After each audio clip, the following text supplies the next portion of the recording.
Hi. Hi. Hello. Yes, hi. We asked you to call us to let us know what's on your mind. Hey, I'll tell you what's on my mind. Talking about real life in a real crisis. My name is Murrow.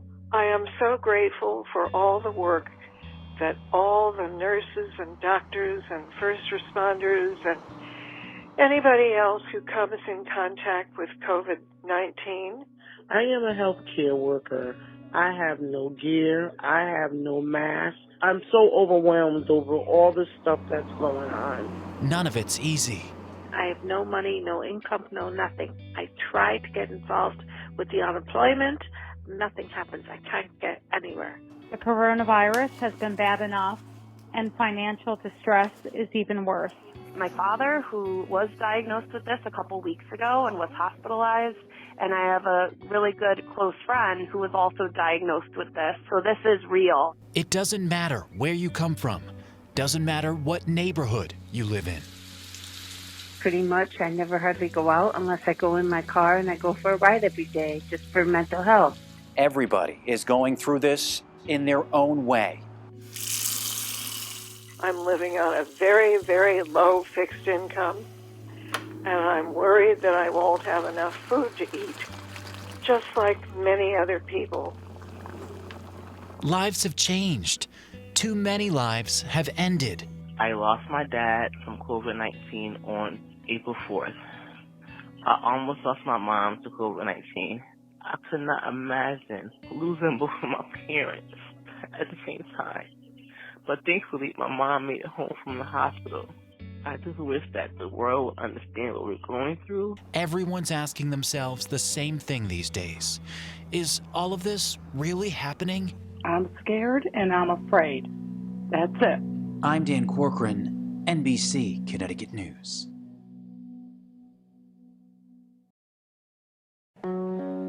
The pressures of a pandemic have been compounded.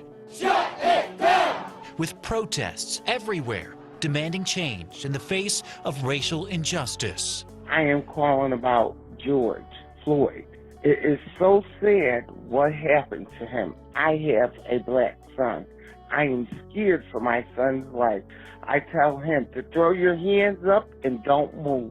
You know, all we could do is pray for this nation. That's what's on my mind. White, black, the cops have to abide by law. You don't do that to someone for 8 minutes. I don't care who you are. It's a tragedy. As demonstrations in other parts of the country went from chaotic early on to then more calm, gatherings in Connecticut have remained peaceful. And it's going to take love and peace. There's nothing wrong with peaceful protesting. And what's on my mind is, it's bad enough we have a virus, but these people blocking the highway so people can't get home is ridiculous. What's on your mind right now? Many of you are just wondering what else 2020 could possibly bring. Hearing all that's going on with the pandemic and with the protests and everything, it makes my heart sad. It's just heartbreaking. Hi, my name is Kimberly, and I am the mommy of John, who will be speaking. He's 11 years old. Hi, I'm John. I think that during this pandemic, with everything that's going on, we should just try and be a little more peaceful. Thank you. Bye. I'm Dan Corcoran, NBC Connecticut News.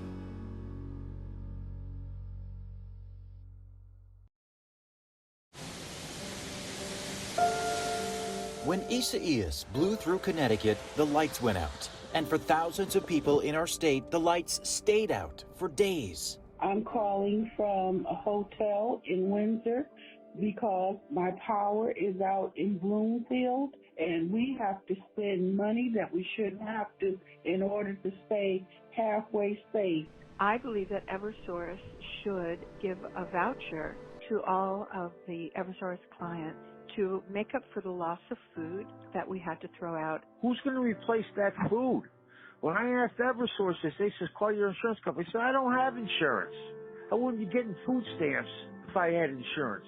Right after the storm, many people took aim at Eversource. As far as I'm concerned, Eversource gets an F. There's no excuse.